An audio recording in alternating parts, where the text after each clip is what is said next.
Hey guys, welcome back to channel. இந்த வீடியோவில் EPC G20 இந்த IEM இயர்ஃபோன்ஸ்க்கான ரிவ்யூ தான் பார்க்க போகிறோம்.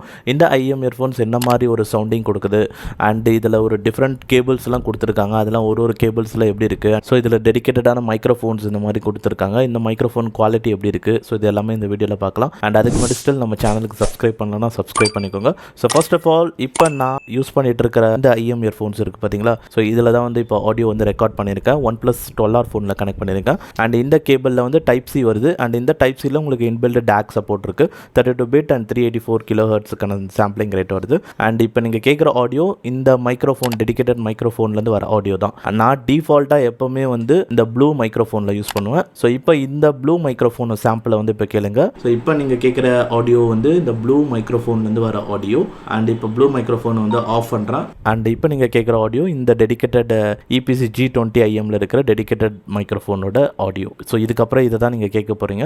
ஸோ ஆடியோ குவாலிட்டி வந்து எப்படி இருக்குது அப்படின்றத இப்போ நீங்களே வந்து தெரிஞ்சுக்கலாம். அண்ட் இங்கே வந்து எந்த ஒரு நாய்ஸுமே கிடையாதுங்க. நாய்ஸே இல்லாத டைமில் நீங்கள் இதில் பேசும்போது இந்த மாதிரி தான் வந்து உங்களுக்கு ஆடியோ குவாலிட்டி இருக்கும். அடுத்து இப்போ இதில் மியூசிக் எக்ஸ்பீரியன்ஸ் வைஸ் இதில் 3.5 கேபிள் ரெண்டு கேபிள் கொடுத்துருக்காங்க பாக்ஸில். 3.5 கேபிள் இது வந்து ஒரு ட்விஸ்டர் டைப்பில் வந்து இருக்கும். இதுலேயும் கண்ட்ரோல் பாக்ஸ் இருக்கும். அண்ட் இதுலேயும் நீங்கள் மைக் யூஸ் பண்ணிக்கலாம். அண்ட் நான் வந்து இப்போ டைப் சி யூஸ் பண்ணுறேன். ரெண்டுத்துலையுமே வந்து உங்களுக்கு சவுண்டிங் நல்லா தான் இருக்கும். 3.5 ப்ளக் கேபிள் பற்றி அப்புறமா சொல்கிறேன். பட் இப்போ டைப் சி பொறுத்த வரைக்கும் என்னென்னா சவுண்டிங் வைஸ் இதில் ஒரு சூப்பர் பேலன்ஸ்டுன்னு சொல்ல மாட்டேன். ஏன்னா இது ஒரு கம்ப்ளீட்டாக ஒரு பேலன்ஸ்டு கிடையாது. இதில் வந்து மிட் ரேஞ்ச், அதுக்கப்புறம் mid bass and upper bass இந்த மாதிரி செக்ஷன்ஸ்லாம் வந்து ரொம்பவே வந்து பெட்டராக வந்து இருக்கும். அண்ட் உங்களுக்கு ஹை ஃப்ரீக்வன்சிஸ் இருக்குது பாருங்களா, வெரி ஹை ஃப்ரீக்வன்சிஸ். ஸோ அதெல்லாம் வந்து ரொம்ப கிறிஸ்டல் கிளியர், ரொம்ப அல்ட்ரா கிளாரிட்டியில் வந்து இருக்காது. பட் அப்பர் மிட் ரேஞ்ச் அந்த லோவர் ட்ரபிள் அந்த ஏரியாவில் பெர்ஃபெக்டாக இருக்குது. ஸோ உங்களுக்கு வோக்கல்ஸ் கிளாரிட்டி வந்து நல்லாவே வந்து பார்த்தீங்கன்னா இருக்குது. ஃபீமேல் சிங்கரோட வாய்ஸோட கிளாரிட்டி இது எல்லாமே நல்லா இருக்குது. பட் ரொம்ப ஒரு எக்ஸ்டென்ஷனாக இல்லை ரொம்ப ஒரு எதிரொலிக்கிற சவுண்ட்ஸ் அந்த மாதிரி ரொம்ப ஒரு எக்ஸ்பேண்டிங்காக அந்த மாதிரி வந்து பார்த்திங்கன்னா இருக்காது. ஸோ ஒரு ஓப்பன்னஸ் வந்து பார்த்திங்கன்னா இருக்காது. ஸோ இது வந்து மிட் ரேஞ்சுன்றதுனால ஒரு வோக்கல் ஃபார்வர்ட் அப்படின்னு சொல்லலாம். அண்ட் மெயினாக வந்து மிட்ஸோட குவாலிட்டி ரொம்பவே நல்லாயிருக்கும். உங்களுக்கு வோக்கல்ஸ், ஸோ சிங்கர்ஸ் பாடுற அந்த வரிகள், ஸோ அதெல்லாம் ரொம்ப இனிமையாக வந்து இருக்கும். அண்ட் மெலோடி சாங்ஸ்லாம் கேட்கும்போது மெலோடி நல்லா உங்களுக்கு கனெக்ட் ஆகும், எமோஷ்னலும் நல்லா கனெக்ட் ஆகும். ஸோ நல்ல ஒரு இனிமையான ஒரு லிசனிங்க்கு, ஒரு ப்ளசண்ட்டான லிசனிங்க்கு இது ரொம்பவே நல்லாயிருக்கும். அண்ட் பேஸில் வந்து அந்த பீட்ஸ் எஃபெக்ட்லாம் இருக்குது பார்த்தீங்களா, ஸோ அந்த பீட்ஸ்லாம் வந்து ரொம்பவே நல்லா ஒரு பஞ்சியாக நல்லா வந்து பார்த்தீங்கன்னா கேட்கும். ஸோ இதோட பேஸ் வந்து ஒரு 2x அந்த மாதிரி ஒரு எக்ஸ்ட்ரா பேஸ் இருக்குன்னு வந்து சொல்லலாம். ரொம்ப பூஸ்டட் பேஸ் வந்து கிடையாது. அண்ட் அதே மாதிரி சப் பேஸ் ரீஜன்லையும் கேட்கும். பட் ஆனால் சப் பேஸ் விட உங்களுக்கு இந்த அப்பர் பேஸ்லாம் கொஞ்சம் அதிகமாக இருக்கிறதுனால அண்ட் மிட்ஸ் அதிகமாக இருக்கிறதுனால அந்த செக்ஷனை ஓரளவுக்கு நம்மளால் எக்ஸ்பீரியன்ஸ் பண்ண முடியாத மாதிரி போய்டும், ரொம்ப காம்ப்ளெக்ஸான இடத்துல. ஏன்னா இப்போ நீங்கள் அட் த சேம் டைம் இப்போ மிட் ரேஞ்ச் இருக்குது, அப்பர் பேஸ் அந்த பீட்ஸ்லாம் அதிகமாக இருக்குன்னும் போது அந்த மாதிரி டைமில் வந்து அந்த சப் பேஸில் மெயினாக அந்த ரம்பல் எஃபெக்ட் அந்த மாதிரி எஃபெக்ட் வந்து கொஞ்சம் மிஸ் ஆகும். அண்ட் அதே மாதிரி பேஸ் கிட்டார் சவுண்ட்ஸ்லாம் வந்து ஒரு சில இடத்துல எக்ஸ்பீரியன்ஸ் பண்ண முடியாமல் போய்டும். ஸோ மொத்தத்தில் இது வந்து ஒரு வார்ம் சவுண்டிங்னு வந்து சொல்லலாம். வித் குட் கிளாரிட்டி வந்து இருக்குது. ரொம்ப வந்து அல்ட்ரா கிளாரிட்டி கிடையாது, ஆனால் சூப்பர் கிளாரிட்டி வந்து பார்த்தீங்கன்னா இருக்குது. அண்ட் சவுண்ட் ஸ்டேஜ் வைஸ் ஓரளவுக்கு இதில் ஒரு டீசன்ட் குட்டான ஒரு சவுண்ட் ஸ்டேஜ் இருக்குன்னு சொல்லுவேன். அண்ட் அடுத்து இமேஜிங் வைஸ் உங்களுக்கு டெடிக்கேட்டடாக ஒரு சவுண்டும் இந்த இடத்துலேருந்து வருது, லெஃப்ட்லேருந்து வருது, அந்த மாதிரி ரொம்ப ப்ரிசைஸாக வந்து பார்த்தீங்கன்னா இருக்காது. அந்த இமேஜிங் வந்து ஓரளவுக்கு சவுண்ட்ஸ் வந்து ஒரு இடத்துலேருந்து வரதை வந்து ஓரளவுக்கு நீங்கள் வந்து உணர முடியும். ஏன்னா இது ரொம்ப அல்ட்ரா கிளாரிட்டியில் வந்து பார்த்தீங்கன்னா போல. ஏன்னா ரொம்ப கிறிஸ்டல் கிளியர் கிளாரிட்டி அந்த மாதிரி இருக்கிற ஐஎம்ஸில் வந்து உங்களுக்கு இமேஜிங் குவாலிட்டி இன்னுமே வந்து பெட்டராக வந்து இருக்கும். ஸோ சவுண்ட் ஸ்டேஜ் வைஸ் ஒரு டீசன்ட் குட்டான ஒரு சவுண்ட் ஸ்டேஜ் இருக்குது. அண்ட் அடுத்து இந்த டைப் சி ப்ளக் யூஸ் பண்ணுறதுனால டெடிக்கேட்டட் மைக்ரோஃபோன் இருக்குது, கேமிங்க்கெலாம் யூஸ் பண்ணலாம் அப்படின்னு வந்து சொல்கிறாங்க.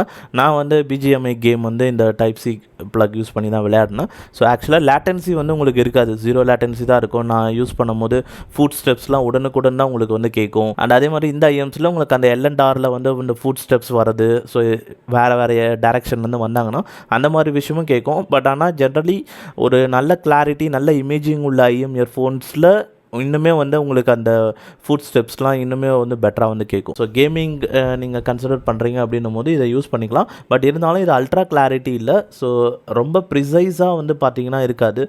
ஃபுட் ஸ்டெப்ஸ் வந்து எக்ஸாக்ட்லி வந்து எங்கேருந்து வருது அப்படின்றத ரொம்ப ப்ரிசைஸாக இருக்காது. ஸோ அது ஒரு பாயிண்ட் வந்து இருக்குது. அண்ட் இது ஒயர்ட் அப்படின்றதுனால லேட்டன்சி கம்மியாக தான் இருக்கும். அதனால் லெஃப்ட் சைடில் ஷூட் பண்ணுறாங்களா இல்லை ரைட் சைடில் ஷூட் பண்ணுறாங்களா அப்படின்றத உடனுக்குடன் அறிஞ்சு நீங்கள் அதுக்கேற்ற மாதிரி ஷூட்டிங் வந்து பண்ணணும். அண்டு மைக்கோட கிளாரிட்டி வந்து இப்போ நீங்களே ஆடியோ குவாலிட்டி கேட்டுட்டு இருப்பீங்க.